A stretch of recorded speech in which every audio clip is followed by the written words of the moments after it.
If your paintbrushes are only lasting one job, you're cleaning them wrong. In this video, I'm going to show you from start to finish how we clean our brushes to keep them looking brand new.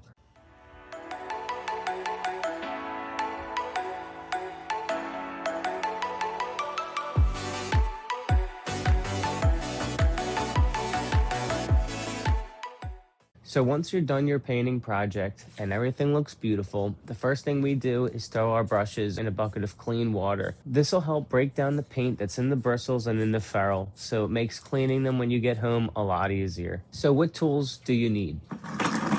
This is my favorite tool. It gets a lot of use.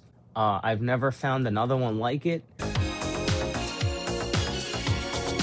What you're more likely to find are this. There's like a 5-in-1. This is a Husky one. These get paired up with a wire brush like this because you're probably not gonna find this. So this tool is our brush and roller spinner. Not necessary for a homeowner, but if you're a contractor or a handyman, it's definitely worth your money. It does a really great job at drying everything off. It doesn't matter how well you cleaned it, it's still gonna dry stiff. What do you mean by that?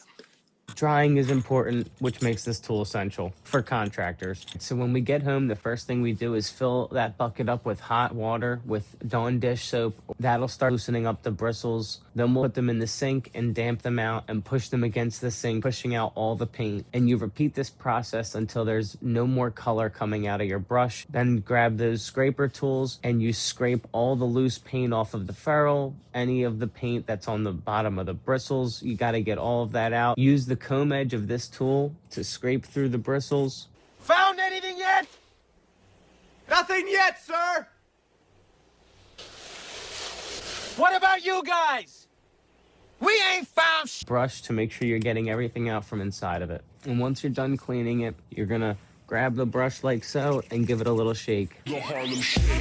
And finally, we hang the brushes upside down on a little custom rig we built so they dry and get plenty of airflow. And if there is any liquid left, it drips right into our little drip pan. A really good tip What's the service that this tip is for, anyway? For keeping a clean brush and getting a lot of life out of it is taping up right here around the ferrule and the bristles.